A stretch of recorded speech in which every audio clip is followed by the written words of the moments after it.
ما ذئبان جائعان ارسلا الى غنم بافسد لها من حرص المرء على المال والشرف لدينه او كما قال علیہ الصلاۃ والسلام۔ اس حدیث میں نبی کریم صلی اللہ علیہ وسلم نے ارشاد فرمایا ہے، دو بھوکے بھیڑیے جنہیں بکریوں کے گلے پر، ان کے ریوڑ پر چھوڑ دیا جائے تو وہ بکریوں کے گلے میں اتنا نقصان نہیں پہنچاتے ہیں جتنا آدمی کو دو باتیں نقصان پہنچاتی ہیں۔ ایک تو مال کی محبت اور دوسری جاہ یا شرف کی محبت۔ مجھے اس وقت پہلے جز پر کچھ عرض نہیں کرنا، مجھے دوسرے جز پر عرض کرنا ہے۔ یہاں شرف کے معنی ہے جاہ۔ آپ نے یہ لفظ بارہا سنا ہوگا، حب جاہ، حب مال۔ مال تو ہم جانتے ہیں، لیکن جاہ کسے کہتے ہیں؟ یہ جاہ کئی چیزوں کا مجموعہ ہے۔ بڑا منصب، بڑی شہرت، اقتدار، لوگوں میں اپنا اثر قائم ہو جانا کہ لوگ ہماری بات مانے، انکار نہ کر سکیں، ان سب چیزوں کا مجموعہ ہے جاہ۔ حضور فرماتے ہیں جاہ کا طالب کہ مجھے شہرت مل جائے، میں لوگوں کے دلوں پہ کنٹرول کروں، یہ ہے جاہ۔ حقیقت میں جاہ یہ ہے کہ لوگوں کے دل میرے مٹھی میں ہو۔ ایک بزرگ بیان کر رہے تھے، اور بیان کرتے کرتے انہوں نے لوگوں سے سوال کیا کہ میں آپ سے پوچھتا ہوں، بتاؤ دنیا میں سب سے زیادہ لذیذ چیز کیا ہے؟ لوگوں نے مختلف جوابات دی۔ انہوں نے کہا نہیں، میں تمہیں بتاتا ہوں، خدا بننا سب سے زیادہ لذیذ ہے۔ لوگ آ رہے ہیں، جا رہے ہیں، ہم انہیں حکم دے رہے ہیں، یہ کرو، وہ کرو، فلاں کرو، کہتے اس میں بہت لذت ہے۔ اگر آدمی یہ پسند کرتا ہے کہ میرا حلقہ بڑا ہو جائے، لوگوں کے دلوں پر میں راج کروں، ان کے دل میرے کنٹرول میں آ جائے، مجھے شہرت مل جائے، مجھے اونچا منصب مل جائے، مثلا میں بن جاؤں MLA، اسمبلی کا ممبر، تو وہاں میرے جتنے حلقہ ہے اور کانسٹیٹیوئنسی، تو اس حلقے کے سارے لوگ پھر ان سے میں نفع حاصل کروں۔ کوئی کیا بیچ رہا ہے، کوئی کیا بیچ رہا ہے، کسی، یہ سب چیزیں حب جاہ میں داخل ہیں۔ عالم اور مولویوں کے اندر، مولویوں میں یہ مرض زیادہ پایا جاتا ہے، بزرگ فرماتے ہیں، اور بالکل آخر میں نکلتا ہے۔ آدمی جب بزرگوں کے پاس جاتا ہے اور اپنی اصلاح کراتا ہے تو آخر میں بالکل حب جاہ، وہ ایسی باریک چیز ہے، اس لیے اس پر نظر رکھنے کی ضرورت ہے۔ اگر حب جاہ آ گیا تو دین برباد ہو۔ آپ نے نبی کریم صلی اللہ علیہ وسلم کی وہ حدیث نہیں سنی کہ آپ جب چلتے تھے تو کچھ صحابہ کو آگے فرما دیتے تھے کہ مجھے اپنے قدموں کی ٹاپ سے میرے نفس کو کہیں اس میں بڑائی پیدا نہ ہو جائے۔ اس لیے دیکھیے امام حنیفہ رحمۃ اللہ علیہ کو وہ گھڑی ٹھہری ہوئی ہے کہ چل رہی ہے، حضرت امام حنیفہ رحمۃ اللہ علیہ کو عہدہ قضا پیش کیا گیا، خلیفہ وقت نے ابو جعفر منصور نے، کہ آپ عہدہ قضا قبول فرما لیجیے۔ تو حضرت نے کہا کہ میں اس کا اہل نہیں ہوں، تو خلیفہ نے کہا تم جھوٹ بولتے۔ امام صاحب نے فرمایا اگر تم مجھے جھوٹا سمجھتے ہو تو خود تمہاری بات سے یہ بات ثابت ہو گئی کہ میں اہل نہیں ہوں، قضا کا عہدہ نہیں لیا۔ ہمارے بزرگوں نے بہت زیادہ اپنے نفس پر ناقدانہ نظر رکھی ہے ہمیشہ، کہ حب جاہ تو نہیں آ گیا۔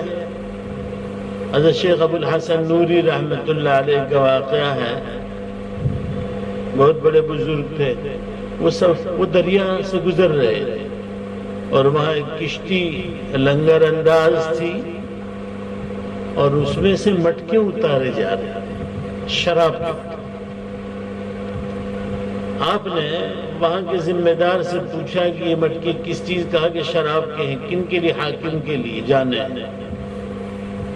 تو ان پر امر بالمعروف اور نہی عن المنکر کا ایک جذبہ پیدا ہوا کہ مجھے روکنا ہے، اور وہ آیت ان کے ذہن میں آئی وَأَمُرْ بِالْمَعْرُوفِ وَانْهَ عَنِ الْمُنْكَرِ وَاصْبِرْ عَلَى مَا أَصَابَكَ، اچھائیوں کا حکم دیجیے، برائیوں سے روکیے، اور اس سفر میں اور اس وجہ سے کوئی تکلیف پیش آئے وَاصْبِرْ عَلَى مَا أَصَابَكَ، اس پر صبر کیجیے۔ انہوں نے کیا کیا کہ مٹکے توڑنا شروع کیا، ایک مٹکا توڑا، دوسرا مٹکا توڑا، تیسرا مٹکا، 19 مٹکے توڑ دیے۔ اب 20ویں مٹکے کی جب توڑنے کی نوبت آئی تو رک گئے، کہا کہ یہ میں نہیں توڑوں گا۔ اچھا پہنچا تو حاکم کے یہاں جو تمہیں پہنچانا، تو وہ گیا، مٹکا ظاہر بات ٹوٹے ہوئے بھی گئے ہوں اور سب۔ اس نے پوچھا بھئی ایسی جرت کس نے کی کہ بادشاہ وقت کی شراب کے مٹکوں کو اس نے توڑ دیا؟ کہا کہ ابو الحسن نوری صاحب ہیں، انہوں نے یہ کام کہا، بلاؤ۔ تو ان کو حاضر کیا گیا، ان سے پوچھا گیا کیوں؟ کہا کہ بس مجھے یہ آیت ذہن میں آئی، تم کچھ، میں نے کہا کہ جو بھی ہو جائے وَاصْبِرْ عَلَى مَا أَصَابَكَ میرے سامنے تھا، میں نے توڑ دی۔ اچھا یہ 20واں مٹکا آپ نے کیوں نہیں توڑا؟ کہ اس کے کہا کہ 19 توڑنے کے بعد یہ خیال آیا کہ ابو الحسن تو بڑا بہادر ہے، بادشاہ کو بھی تو نے نہیں چھوڑا۔ بس میرے دل میں یہ خیال آیا اور میں نے 20واں مٹکا چھوڑ دیا۔ حب جاہ کا خیال آیا کہ تیرا مقام تو بہت، اور تیری تو شہرت ہو جائے گی اور تو بڑا بہادر کہا جائے گا۔ یہ ناقدانہ نظر رکھتے تھے اپنے اعمال پر۔ ایک اور واقعہ سنا کر بات پوری کروں۔ لاہور میں ایک مدرسہ ہے، اشرف المدارس، اور اس کے بانی تھے مفتی محمد حسن رحمت اللہ علیہ، جو غالباً حضرت تھانوی رحمت اللہ علیہ کے خلیفہ تھے۔ ایسا ہوا کہ ان کے مدرسے میں ایک استاذ تھے، علیا کے استاذ تھے۔ اس وقت زمانہ پاکستان ابھی یا تو بنا تھا، بننے والا تھا یا بن چکا تھا، وہ مجھے یاد نہیں خوب، لیکن یہ جو مدرس تھے ان کا میلان حضرت مدنی رحمت اللہ علیہ کی طرف تھا، اور مفتی صاحب تو حضرت تھانوی رحمت اللہ علیہ کے خلفاء میں سے ہیں۔ سیاسی اختلاف تھا، حضرت مدنی رحمت اللہ علیہ اس کے قائل ہیں کہ اگر تم نے تقسیم کر دیا ہندوستان کو تو مسلمان تقسیم ہو جائیں گے، ہندوستان، بنگلہ دیش، پاکستان۔ تو وہ فرما رہے تھے مت تقسیم کرو، ساتھ رہو، تمہاری قوت بنی رہے گی۔ بہرحال تو وہ جو مولانا تھے وہ یوں کہیے مدنی گروپ کے تھے اور یہ تھے تھانوی گروپ کے۔ تو جو پڑھانے والے مدرس تھے انہوں نے سوچا کہ میرا نظریہ الگ ہے ملک کی تقسیم کے متعلق اور مفتی صاحب کا نظریہ الگ ہے، آگے چل کر کوئی تنازع پیدا ہو سکتا ہے، اس لیے مجھے یہاں سے الگ ہو جانا چاہیے۔ چنانچہ انہوں نے استعفیٰ دے دیا۔ انہوں نے سوچا کہ مفتی صاحب کے ساتھ انبن ہونے سے پہلے میں الگ ہو جاؤں، الگ ہو کر بہت ہی قریب ایک دوسرا نیا ادارہ قائم ہے، بہت قریب۔ اب لوگ کہنے لگے مفتی صاحب سے بھی کہ یہ الگ ہو کر انہوں نے کیا کیا، ہمارے مدرسے پر اثر پڑے، کیا ضرورت تھی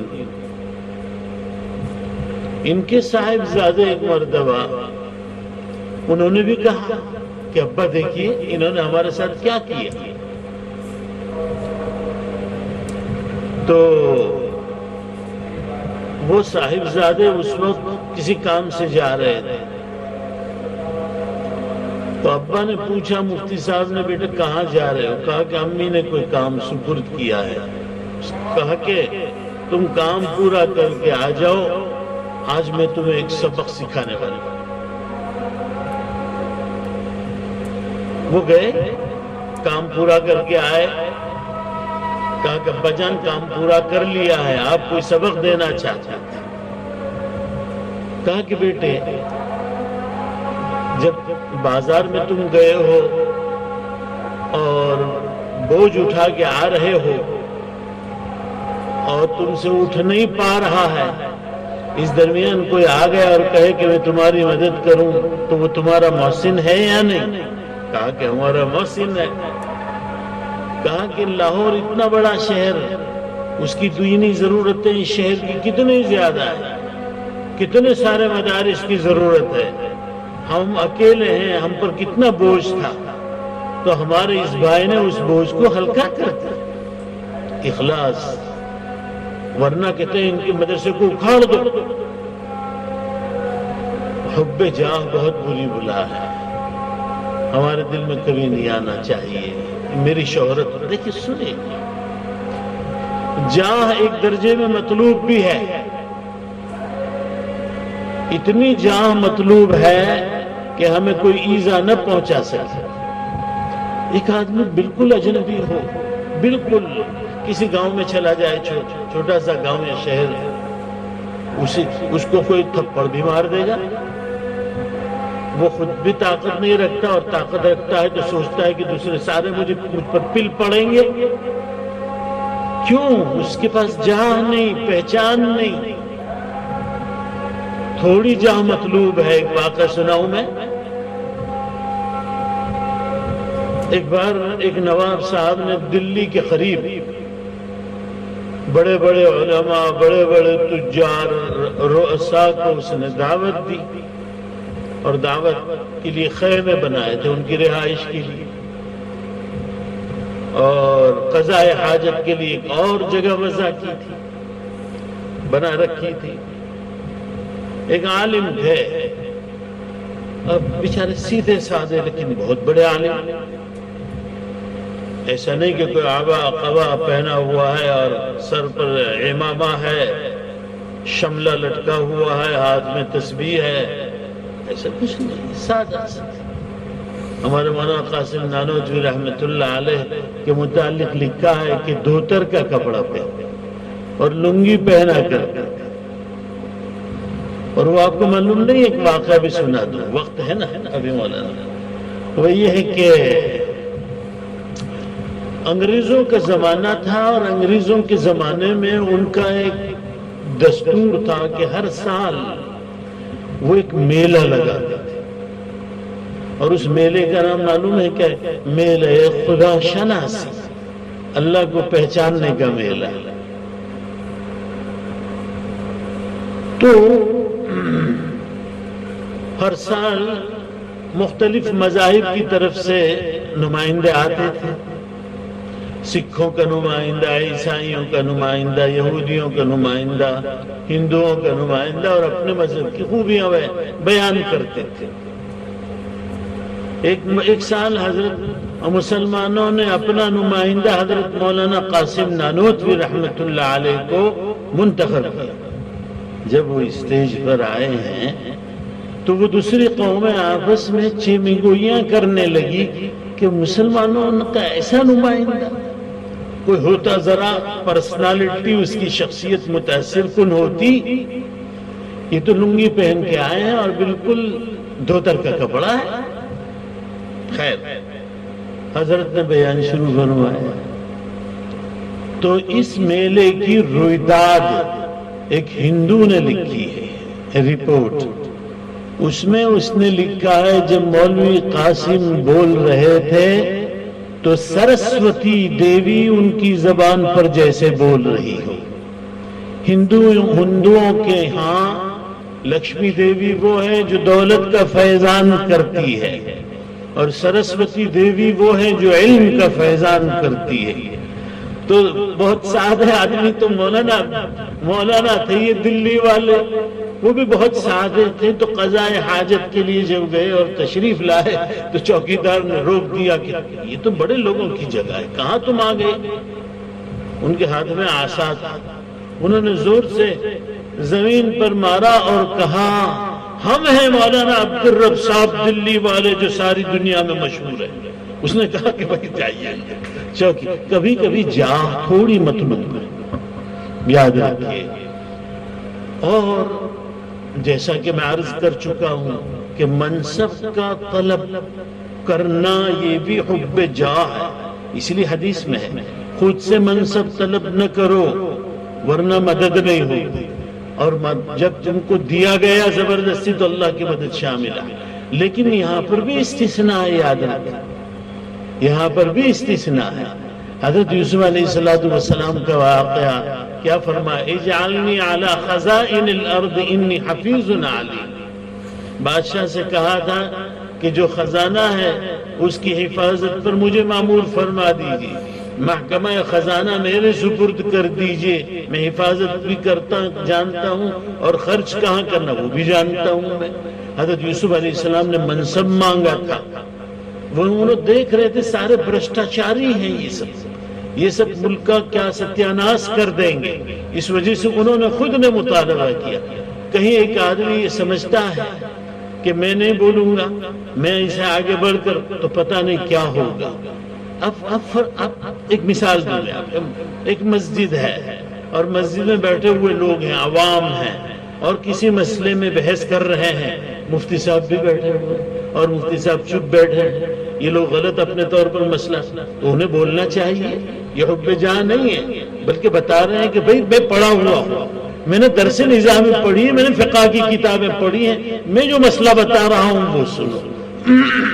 کبھی اظہار کرنا پڑتا ہے، تو جاہ کا مطالبہ نہ ہو الا جیسے کہ حضرت یوسف علیہ السلام، کبھی کبھی وہ اللہ ہمارے دل میں اللہ تعالیٰ ڈالے گا۔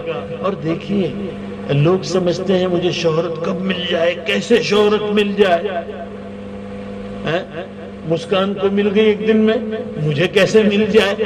بھائی دیکھیے یہ بزرگان دین خود نہیں چاہتے ہیں کہ شہرت مجھے ملے، لیکن ان کے اخلاق، ان کے تقوی اور زہد میں سے خوشبو پھیلتی ہے، جو خوشبو پھیلتی ہے لوگ دیوانہ وار ان کی طرف متوجہ ہوتے ہیں۔ تو ہمارے اندر وہ چیزیں، اخلاق، تقوی، گناہوں سے بچنا، بس یہ آ جائے پھر خوشبو پھیلے گی۔ یجعل لکم ان تتقوا اللہ یجعل لکم فرقانا، تم اگر اللہ سے ڈرو گے تو اللہ تمیز پیدا کر دے گا، فرقان یہ ہے آ رہا ہے۔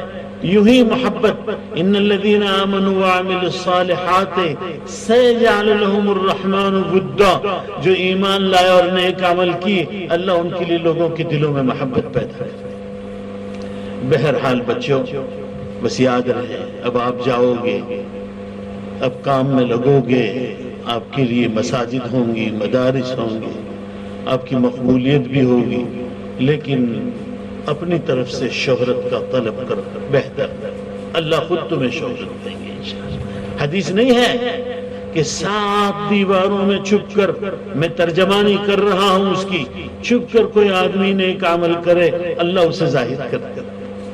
اللہ رب العزت کہنے و سننے کو قبول فرمائے۔ وآخر دعوانا الحمدللہ۔